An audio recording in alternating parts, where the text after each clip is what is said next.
Aiwa ajatizuula byayononesedda timu ajatizuula musembere wano mwekabireko ate ewa Pastor Bujingo nayo bikute wansi ne waggulu akatambi nkalina mu maaso wagona amalala genkuletedde ku mukutu guno gwajjika media nenkubuuzaako nti wasuze otya wasibye otya ogamba otya kansubire nti oli bulungi subscribinga gwatanaba kubeera nga usubscribinga nawe atanalikinga video eno nkusaba oberenga ogirayikinga ku ssaawa eno yennyene butere tubaddeko ewa Haji Ali Muzira mu kooti twebaza Katonda nti okulonyereza kwawedde era Haji bamusindise mu kooti enkulu bwe badde bamusindika mu kooti enkulu bamusomedde omusango nti yakwata omwana mu mwezi ogwokutaano era yagamba omwana oyo nti bw'aliyogera ajja kumutta omwana baamujja ku ssomero okugenda okumukebera kooti era netugamba nti okusinziira ku biwandiiko ebiriwo nti Haji baamukebera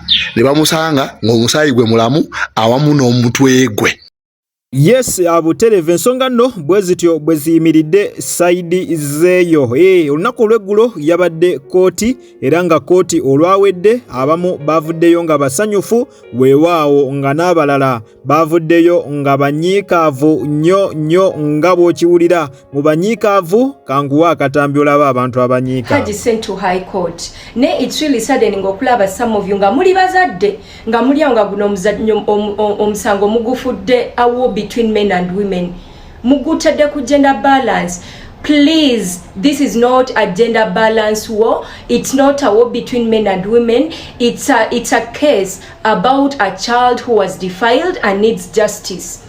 Neno otunulira omuntu nga muzadde nga maama ng'alya wagamba yetunuza mu kamera mbu guno omusango guli ku basajja timu Haji ati banange boy child muveyo mwenna mulwanire Haji. Really? Ng'oli muzadde oyina abaana, you can't even see the truth nti abaana babakwata buli lunaku. Surprisingly ntino fe abatayingira abatatulangako na mu mulyango gwa Labour Ward fe abali wanene abalwanirira amazima abatapushingangako kiwanga fe abali wanene abalwanirira amazima mu abalina okulwanirira amazima muli omukola bya kisiru mulufudde lutalo wakati w'abakazi n'abakyala. Kids get raped on a daily. Kids be defiled on a daily. Just yesterday, a woman came to my inbox. Abadde mu kyumba Saudi yagenze okukomawo omwana wa 14 nga bamuraping ali lubuto. Omwana ali lubuto at 14 years. We agenda ku police yakasanga ati bamusaba busabi sente bamuzunza kyokanga ina reference. Olwamala ne bamugamba omwana mujjemu olubuto. She's stranded. Nenga ba police be bamugamba ye batyekasanga ati ina reference. So abana baba raping buli lunaku. Let's not make this about gender balance, please. Sometimes you don't even need to go to school to understand certain things. I'm Team Hajat and I'm not even about to switch sides. You know why? Because arwaniride abana bangi kyatamani beba raping and basirika beba raping on a daily bonna ali mu barwanirira. That is why I'm Team Ha. And I'm not about to change to switch sides and I will not.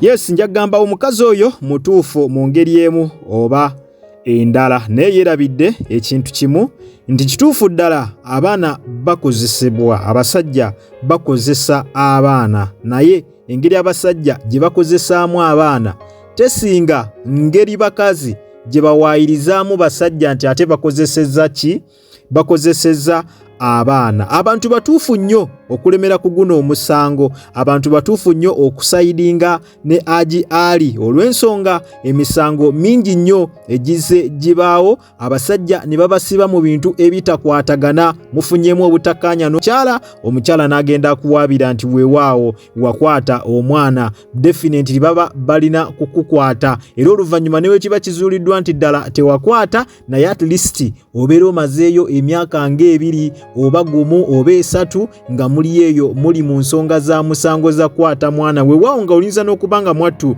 tewagukola. So omukyala byayogera alabika tabitegeerako wadde yadde n'omulundi n'ogumu. Abantu batuufu abaami ddala bakwata abaana naye ate n'abaami bawaayirizibwa mbu bakutte abaana nga ddala tebakutte baana abaana asajja ne basooka ne balyoka bafiira mu nkomyo ne balyoka babasiba naye ng'ekyamazima emisango gye babasibako egyo kwata bwe batyo tebakola ki tebaagiza kakati abantu mbaleke babeere ku side, buli omu abeere ku side gyagala. Oba oli ku tiimu Ajati beera ku tiimu Ajati, ayagala obeera ku side eya Haji Ali abeere ku side eya Haji Ali, kuba buli omu mutuufu mu ngeri ye, naye nga n'abasajja beetaaga justice. Era kino ekya Haji Ali kyongedde okulaga nti ddala abakazi bangi, basajja bangi nnyo abasibibwa mu bino ebintu eby'ekisiru, naye ate nga ddala emisango tebaagizanga, tebakwata baana nga just bafundamu butakkaanya na bakyala baabwe. Bwewaawo banga n'abakyala balina bye baagala okuyisaawo nga baagala kubba bya bugagga bya musajja,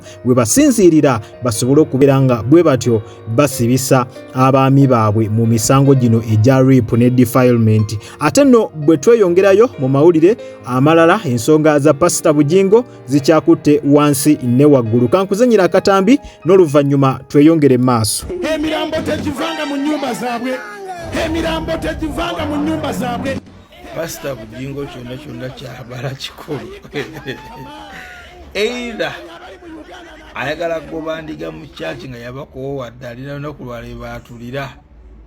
Banange mugende temudda waneno kyaki tugigadde. Mugende kyaki tugigadde. Wolololololo kyaki tugigadde. Kyaki yayimbira mu Kasongo yeye. Mubali nangai. Kasongo ye luyimba lwabuwemu. Eri mu balingala luyimba lwabuwemu. Aino kamba buli. Oli yayimba ku bitundu bya kyamba. Pasa alwimbira mu kanisa. Sitemye mugambo. Nenga kyonna kiri ku kanali Bugingo kyabala. Esala giyaweza omusumba w'oluzze kya esala balabewo bafe. Emirambo gyereme kugwa mu mayumba gaabwe. Pasita omulamba, Pasita Yesu mazampufu, Yesu wabeere mu ggulu ng'awulira omusumba ali katuuti ng'asabira abantu bafe. Kubanga Bayibuli etugamba tusonyiwe nga abo abatukola obubi. Oba kitegeera ekintu ekyo. Tubasonyiwe kubanga naye Bugingo naawe osobya naye toli mutuukirivu. Kyogamba naawe ofe. Kubanga olina by'okola ebitali bituukirivu ate nga bye bingi. Yakunkumudde Saala nengamba onesaayo najja kukwata either kifaalu abagambe Kanani tugigadde kati mufulume. Si butereve embeera nno bwetyo bweri side zeeyo bisesa ate nga mwattu byannaku nga bw'okiwulira. Nsonga za Pastor Bugingo ebigambo ndooza mubyewuliriddeko.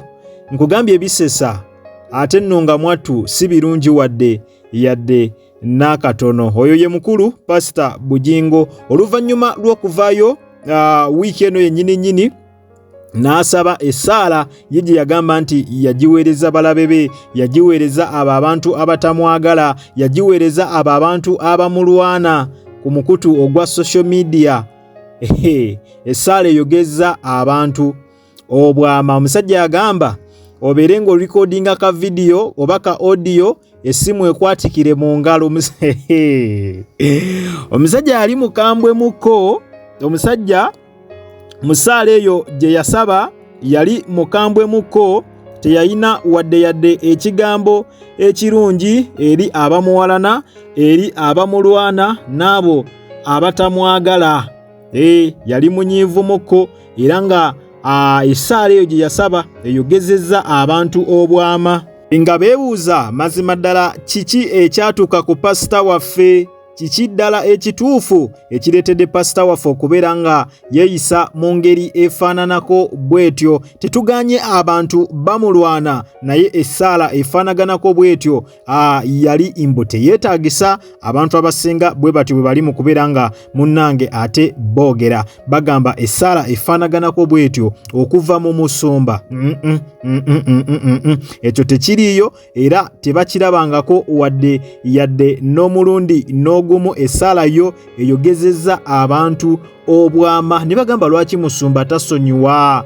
Ebitabo ebitukuvu bitulagira okubeera nga bwe tutyo tusonyiwa abo abatukoze obubi. Naye lwaki musumba waffe tatambulira ku bitabo ebiki? Ku bitabo ebitukuvu. Ng'abalala beebuuza bw'abanga omusumba asumba endiga eziwerera ddala nga chachi namba ekubyeko yeeyisa bw'atyo oba nga ayogera ebigambo ebifaanaganako bwe bityo oba nga asaba essaala ng'azisabira abantu essaala ezifaanaganako bwe zityo olwo endiga z'asumba zo zigenda kukola zitya?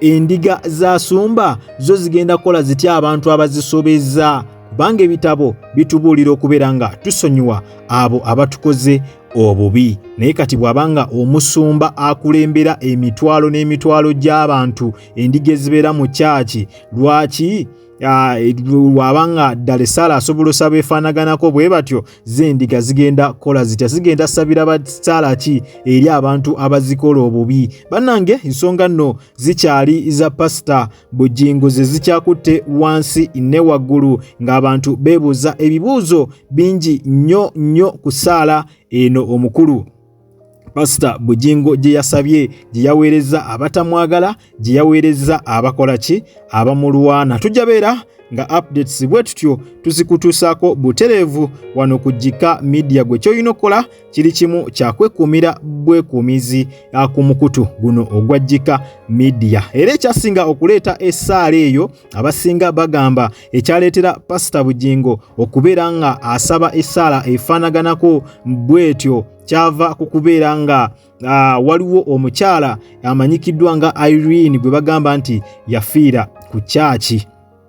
Omukyala oyo bagamba nti yafiira ku kyaki mu overnight emu eya Pastor Bugingo, era ng'ensonga ezo yali takoze eki, teyazoogerako, teyaziwabudde, yazimma amatu, ekyaleetera abantu okulowooza nti oba Pastor abiraba naye taagala kubyogerako, nti oba abimanyiiko naye taagala kubyogerako nga naye ng'alina kyabimanyiiko. Abalala nga bagamba weewaawo bandibanga mwattu bamuwaayiriza, y'ensonga lwaki omusumba yasirika naye yabaanukirira mu ssaala eyo gye mwalaba ng'abalabe bonna abatadde mu ssaala eyo, abamulumba, abamuvuma, abaagala okubeera nga bamusuula, bonna obubaka yabuyisa mu ssaala. Kwegamba yabaloopa ewa Katonda. Era mulinde bulinzi muliro kuba essaawa yonna gujja omukulu yabaloopa dde ewa Katonda we, era mujja beera nga mukiwulira. Kale nyongera okujjukiza tyobadde ku Jika Media, era nga gwe wenna atanaba kulabika nga osubscribinga, genda maaso subscribinge, olikinge, commentinge, ate era osharinge. Tera kutandika on notification bell yo buterevu ojja kubeera nga ofuna notification buli lwembeera nga kutereddeyo video empya. Nakugamba wosanga kalango onna toka skippinga kubanga engeri gyonzo okulabika nga ate munnange osupportinga mu mirimu gyange gino. Kwatawo mu kigalo buterevu video ojja kubeera nga ogimperedde like mu batobira ebweru w'eggwanga kosana mmwe abatera waka mu ggwanga Uganda. Nyongera okwebaza timwebale nnyo, mwebalire ddala, temujjanga okwo omukama abampera ekyo kyennyini kyemusingira ddala okwagala. Weekumire bwekuumizi ku mukutu guno ogwa Jika Media. Tusinkane mu comment section, gwe ayagala okubeera nga olina kyagala okutuwabulamu, olina kyagala okubeera nga oteesaamu, osobola okuba nga okituteera butereevu wansi awo mu comment section. So tukwatagane wansi mu comment section. Kale munzikirize mberekereze, akuume atakuumira mpeera. Mweraba.